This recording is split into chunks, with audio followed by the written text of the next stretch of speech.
Happy birthday! Look at this beautiful view. Welcome to the first day of the rest of your life. You see, every day is your birthday. Why wait to start living a life you love? Why not start today? Let's go! I think I may have missed something out there. Happy birthday. Every day is your birthday. Welcome to the first day of your rest of life. You see, every day is your birthday. I can't remember. I think I did all that right. Anyway, let's see how we got on with that. Hello. Anyway, I'm in a different location today. Cirencester is over there for the people who were asking about where I run to. Yeah, so I'm out in the middle of nowhere at the moment. I just followed this little path down here over my shoulder to see where it went to, and it just kept going and going and going. And then I thought, this is so beautiful, I can't not be here. But I've really struggled to find somewhere to put the camera. I tried putting it on top of the post there, but it wouldn't stick because it's too icy. So here I am, and I'm going to try and get through a little bit of information. So anyway, so that was it. Happy birthdays. Oh my gosh, I'm already running out of time, but happy birthdays, because it's got today and tomorrow happy birthdays, haven't we? Morning, Cheatham and Louise. So happy birthday to Susannah Wilson, Angie Moore, Francesca Braver. I don't know if any of you are, but happy birthday to all of you guys. Happy birthday to Jodie Philpotts up near Chester somewhere. Matt Burke, who's a videographer. Lottie Moore, who does firewalking. Hello Lottie, happy birthday to you. And Andrew Odell, who I went to school with. Happy birthday to you, Andrew, who used to do oil in Africa. Not sure, what are you up to these days, Andrew? I hope you're well. Anyway, good. So that's happy birthday to those people. Happy birthday for tomorrow as well. Some interesting people for tomorrow. Martin Seville. Seville? Not sure. Anyway, Martin, based around here somewhere in Gloucestershire, also helps people who are stressed out, executive type stuffs, and helping people with their mindset similar to me. But also Danka Baranowska, who is the partner of Richard Davis, who I started Neptune Run with. So happy birthday to you, Danka, who also helps people with their mental health, and she's got a fundraising thing today for that as well. Hello Manoj, how you doing? Happy birthday. Because it's today, it's the first day of the rest of your life. Welcome to the first day of the rest of your life. I think that was a bit I missed out earlier on. Richard Keane, branding, I think, in Cheltenham, something like that. Nick Gay used to do wine tasting. I assume you still do that, although it's obviously tricky in these days, isn't it? Liz Richards, who is a chiropractor, and Paul Dawson, is it Godley or Goody? I'm not sure what you do actually, Paul. I can't remember. I know you've told me once before. Can't remember. But anyway, interesting. I went to your profile and I was like a little bit scared because you had this whole here's how Biden won the election thing, and it was quite fun. I was like, oh my god, he's not one of those, is he? Turns out when you click on the link through that, it just comes out and says he got more votes. This is how he stole the election. This is quite funny. That's good, quite good one. Anyway, so right, 4 minutes in already. Crikey. Actually, it's probably 3 minutes in, isn't it? Never mind. Okay, prove it to yourself. So this is all about doing little things, and we've talked about this sort of thing before, where you prove to yourself that you can do the thing. So if you want to get up early and prove to yourself that you can get up early. Tiny little wins that you can create for yourself during the day, that you can prove to yourself that you can do stuff. Pick stuff that you can do initially, so that you know that you can do them, and then do them, and then prove to yourself and do them. Maybe do a time limit on and say, hey Chrissy, how you doing? New you. You're doing the I noticed you're doing the Tony Robbins thing at the moment, new year, new you thing. Yeah, so tiny little things. And John Jelf, hello, John as well, and there you go. Yeah, so tiny little things, tiny little wins that you can be sure that you're going to succeed at. That's how you prove it to yourself. I've now completely forgotten what I wrote on the description of this thing, but I'm sure we can figure it out. Oh, I remember. It was about love. So it was about, this came back to the love. Everything comes back to love. Everything comes back to love, ultimately. And I was reading about this and thinking to myself, if I fall in love with somebody for the person that they are, but sometimes what people sometimes find is that they change and they adjust. They try to be somebody to be able to prove themselves to somebody else, or you find that they've got this facade, this mask. And it makes them unlovable, really, because it's not the person. That's not the person you fell in love with. It's the they put on a mask, and who they really are is underneath the mask, and that's who you really fall in love with, and that's who you should be falling in love with. So the question was, who are you? Who are you acting for? So who are the people in your life who you're pretending to be in order to please them? And should you really be doing that? Could you choose to be the real you and stop acting, and find people who love you for the real you, so you can just be the real you and you don't have to stop acting. Sorry, and that you can stop acting. That's what the concept of that was. And it's about making a decision that this is the person I'm going to be. So when you're doing those little tiny tasks to prove to yourself that you can do these things, it's about saying, right, who do I want to be? What kind of actions would I be to be the person that I want to be, that I am truly, the true person I am? Because what's happened is we got stuck into these habits of being the same person. So you do these little tiny things to prove to yourself that you can do these things, that you can achieve little things, and you can move forward. So that's the general idea behind all of that. Thanks, Chrissy. Yeah, absolutely.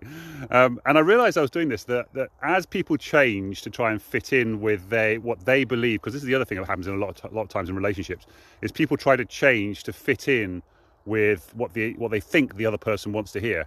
I saw this the other day between a couple that I was observing, and they were both basically not saying anything because they wanted to hear what the other person's opinion was, so that they could say the right thing to fit in with the other person's opinion. So they're both in this kind of like no man's land. It's like, well, if you both just said what you wanted, then you could have a conversation about the compromise in between.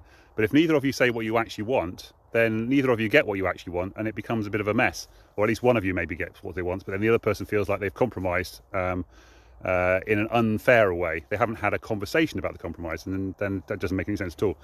By the way, if you've never looked into love languages, look into love languages. That's another sort of side language on that, because a lot of time that's the thing that causes a lot of problems for people. But what I also noticed is that we tend to fall out of love with ourselves as well when we start to change to fit in with other people's perceptions and expectations. We suddenly find out that actually we're not the person that we fell in love with. So we stop loving ourselves because we're not the person who we want to be. We're not the right person for ourselves. And that's obviously detrimental to our own well-being and mental health and so forth. I've just noticed there's actually a water lake here. It's kind of fun. It's all frozen over. It's quite fun. Anyway, so that's basically my my message. Oh, and I was going to say also that we all suck at the start. You're all going to be terrible at the beginning. Every winner was once a beginner. That's right. I was going to say sinner then. And every master was once a disaster, as Rob Moore always says. Nobody starts off brilliant at anything. It always takes practice to get good at anything. And there was a couple of things I was going to say about that. Basketball. Nobody expects to go onto basketball court and shoot a free throw or a three-point shot straight away. You've got to practice. You've got to have a go. You've got to have the first go. You're probably going to miss. You might get it first time, but you won't get it 10 times in a row. But after a lot of practice, then you might.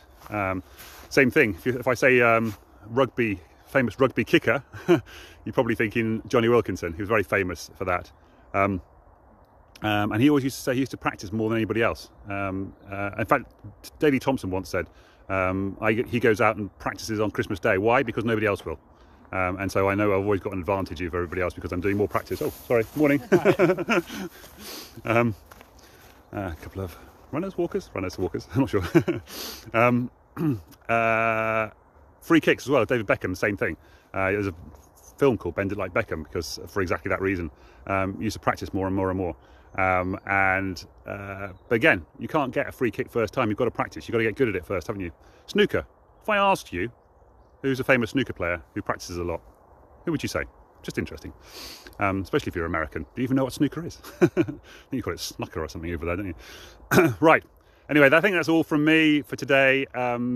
Just basically think about who you really are, and start becoming the person who you really are, so that you can fall in love with yourself rather than falling out of love with yourself because you're not the person who you truly are.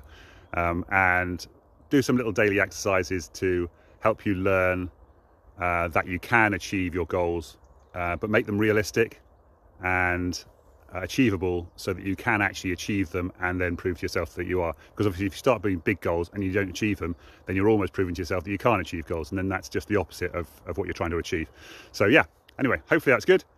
Sounds like Chrissy said it was good value, which is great. Value dude, yeah, great. Cool. Anyway, that's all from me. Take care, everybody. Love you all. Send love out into the world. Send kindness out in the world. Oh, that was the other thing I was going to say, by the way. if you start putting kindness out into the world, you start to feel the kindness inside yourself as well. That's another thing.